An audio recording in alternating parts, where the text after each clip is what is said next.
Welcome to the Udemon, or as my friends call it, Udaman.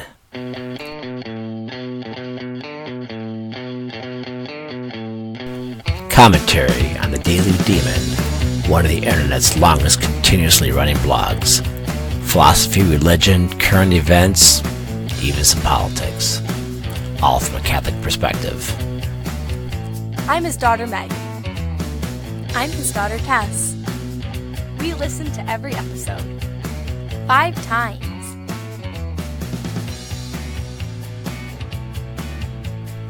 Alright, welcome to this week's Udemon. Hope you all liked that new introduction. I've been playing around with Audacity. Turns out the Anchor software, it's not a problem incorporating Audacity into Anchor.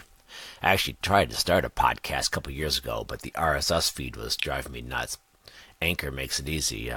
Highly recommend if you have any interest in podcasts, you may check out Anchor. Those girls, by the way, some of you obviously don't know me. The listenership's growing quite well. Those who don't know me, live in Michigan. I have 7 children. As a traditional type Catholic, I guess that comes with the territory. Those 2 girls are the 2 teenage girls still living with me. But I have 3 girls total. One's getting married shortly. And I also have 4 boys.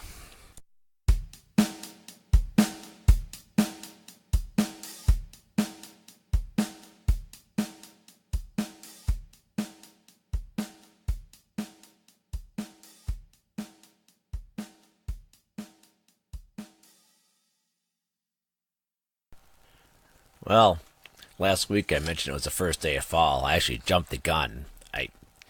I'm not much, I guess, into meteorology or scientific stuff behind the weather.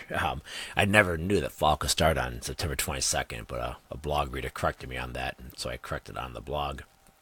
But hey, I'm stoked about fall. I took the position in the blog that's my favorite season, and I maintain it. And I'll go through the reasons right now. First off, it's just cooler.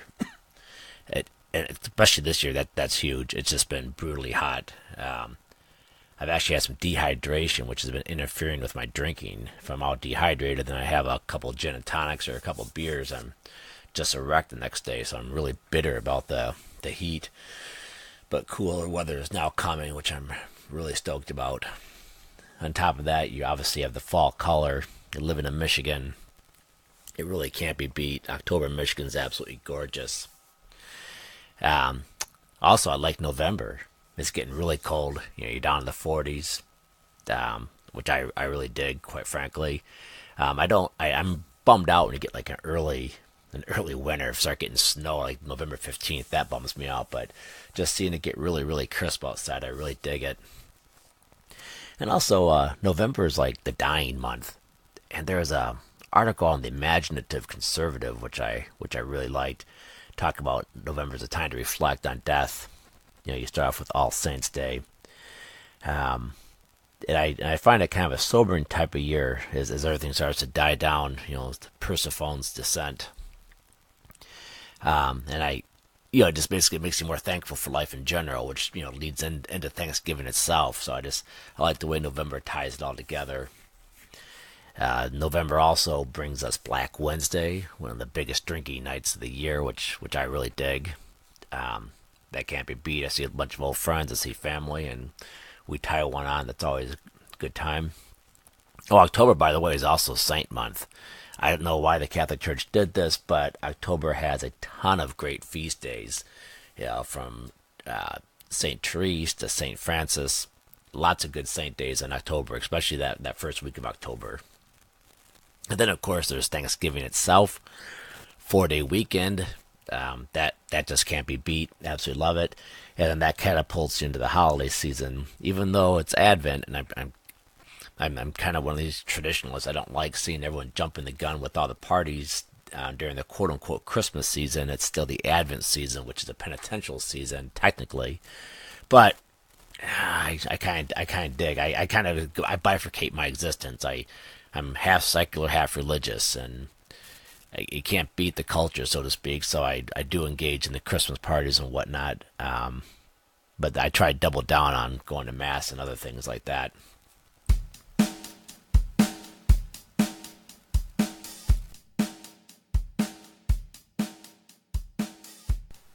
I want to address the Catholic concept of social justice. I'm going to say something pretty bold. I don't believe in it. Now, some people are going to say that makes me a heretic because the Catholic Church clearly teaches social justice. But let me explain where I'm coming from. First off, keep in mind, you're not going to find the term social justice in the Bible. Yeah, I know. You're not going to find a lot of things that Catholics believe in, like purgatory, the Trinity. You're not going to find those terms in the Bible, but they develop from premises in the Bible.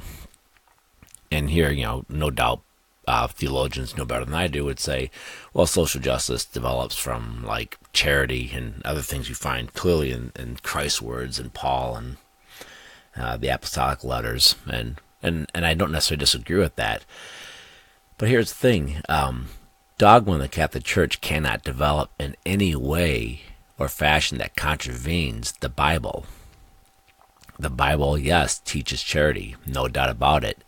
Social justice, at least as often used by certain members of the modern church, basically bludgeons charity. Because here's the thing with charity, it's something you do. Okay? Social justice is something you require other people to do. To the extent social justice means that you're going to establish certain institutions, like hospitals, soup kitchens, to care for the poor, that's fine. I believe in social justice. But the split second that you start to rely on government to do that for you, and to be more blunt, require others to undertake social justice at the point of a gun, whereas if you don't pay these taxes to do this type of social justice thing, you're going to go to jail. If you won't go to jail voluntarily, we'll put you in jail at the point of a gun, literally. As soon as you do that, it's no longer charity, it's just coercion. Even worse than that, you're no longer doing the charity yourself, you're abdicating the responsibility for you doing charity by forcing other people to do it. You put the burden that you should bear, you're putting on someone else, so now you're not even doing charity. So when social justice goes to the point of relying on government, and in particular secular government, to do your job, or do things that individuals ought to do, you're not only violating charity, you're actually being 100% opposed to charity. And that's why I don't believe in social justice as practiced today.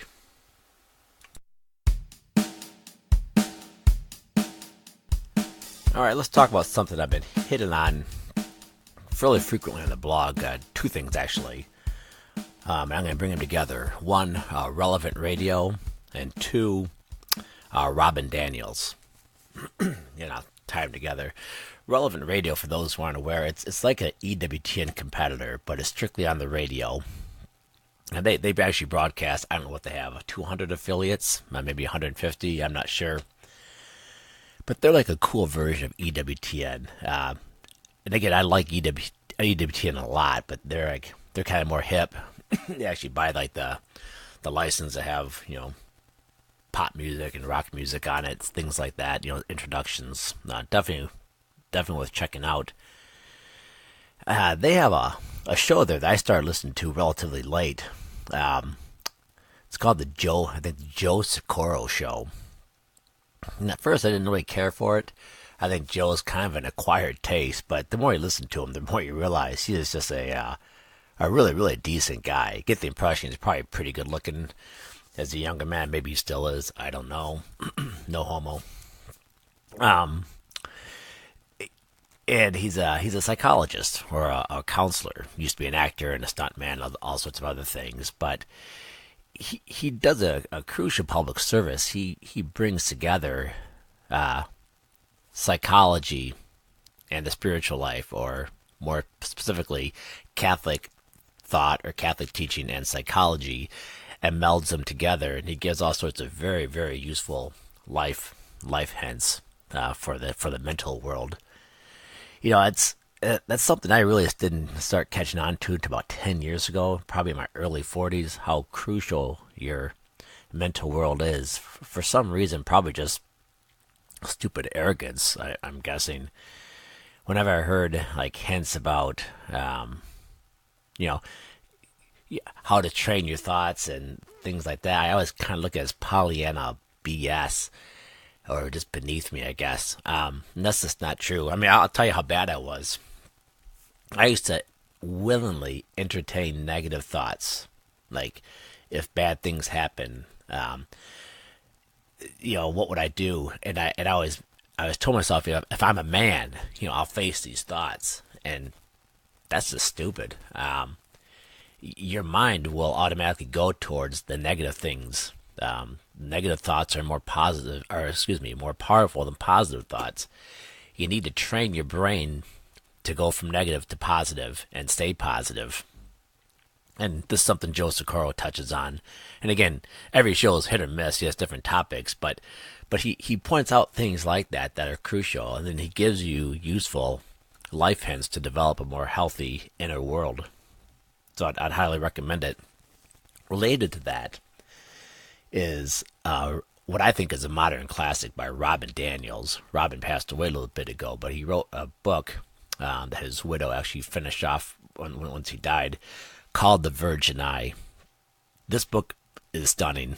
It's the only book I've ever bought multiple copies of to give to my children. I did that last Christmas. And again, it's called The Virgin Eye. I believe it is like the Catholic or Christian way of mindfulness, which is a Buddhist concept.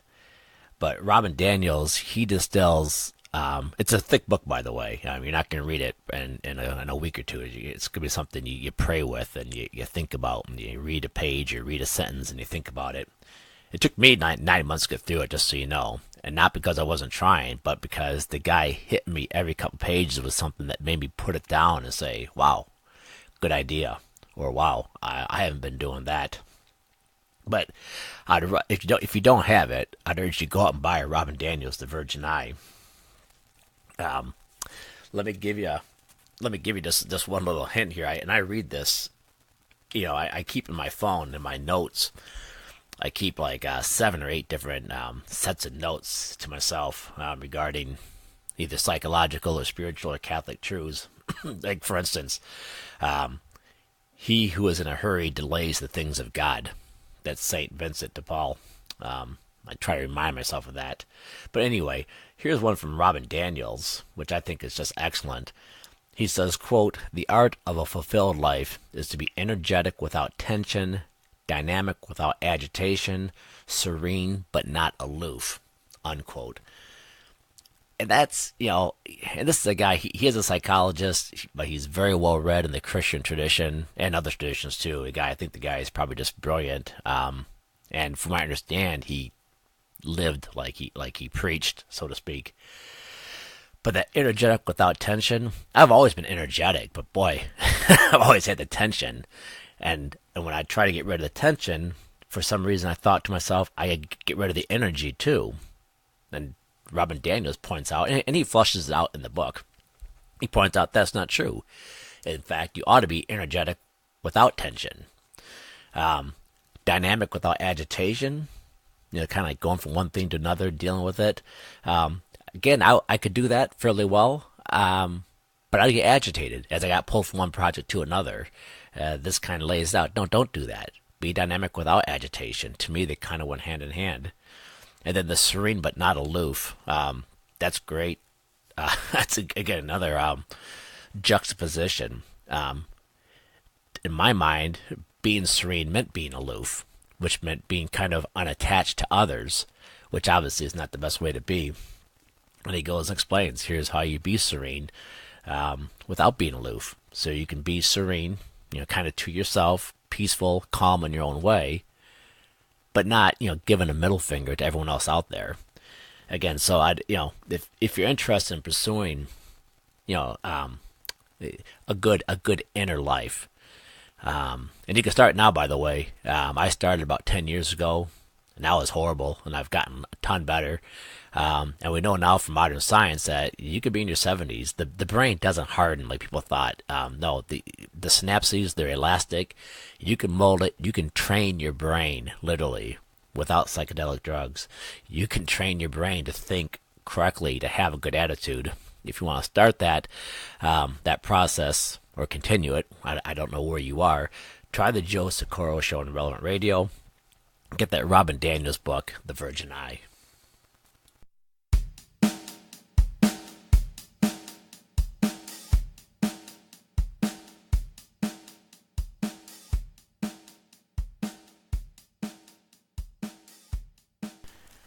Those who visit the Daily Demon frequently have probably noticed I've been putting more and more stuff on from my notebooks.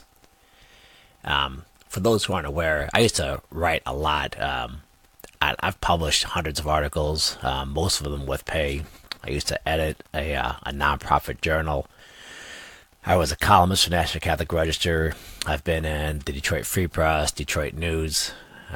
Actually wrote a piece for Route 66 magazine, basically what Route 66 means to me, even though I've never been on it. But anyway, I always wanted to be a writer, and I still am to some extent. But anyone who writes and studies the craft of writing knows there's one thing you need to do, and that's keep a journal. You need to write every day. And so I started this process when I was like 23, and I have just volumes and volumes of crap. Probably one volume of decent stuff and 10 volumes of crap. But I've been going back and pulling some of that stuff out. I've not gone back to my old handwritten notes. Like I can barely read them. But pulling in from old WordPerfect files and things like that, and putting on the blog. One thing I've been hitting on recently is magic. I actually wrote a short book. I think it's probably 10,000, 20,000 words, and it's incomplete, to say the least.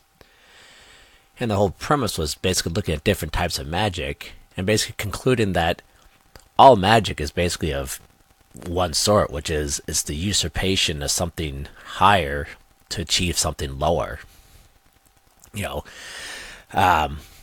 So the black magician, he doesn't mind reaching into something quote unquote higher. I mean higher like in the spiritual plane, like the devil, a spirit, to try to accomplish mundane means. Superstition might try to invoke the gods or the good spirits to let you pass a test or something, something like that. So that's like the essence of magic. And the whole book, basically, my conclusion was, what I was trying to illustrate in the book is that modern progressivism is really a type of magic. It started with the scientific revolution, where basically Francis Bacon and others wanted to dedicate all of man's higher faculties to pursuing science. And then later on, people said, well, we need to take all that to pursue a utopia here on Earth. I think Marxism is a type of magic. I think liberalism, and please don't take that in the current political sense as being someone who's against Trump. I don't mean it like that. I mean like the tradition of liberalism is, and this is indisputable, is basically the subrogation of the religious life or religious pursuits to a materialistic or better world. And that liberalism is a type of magic, in my opinion. And the book went into the process of laying that out. So in the blog, though, recently you've been seeing lots of excerpts from that. Francis Yates's Giordano Bruno and the Hermetic tradition was excellent. Kind of helped develop my thoughts. I don't know if she actually agrees with my conclusion or my premise, but I know plenty that do, including I think the likes of Eric Voegelin. And we'll talk about Eric Voegelin at some other juncture. But anyway, that's one reason why I've seen it. I stumbled across that book in my notebooks, and I started cutting and pasting into the blog. Hopefully you've been enjoying it.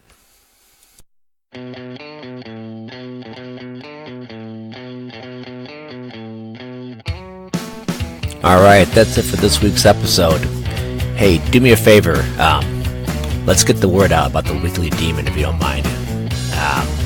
I've done virtually nothing to try to expand the listenership other than posting to my blog and telling people I talk to, like friends and family, and some acquaintances as well who I think might like it. But if you can start tweeting it, putting it on Facebook, telling your friends, I'd greatly appreciate it.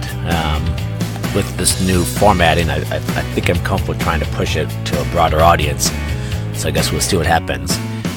Have a good week, everyone.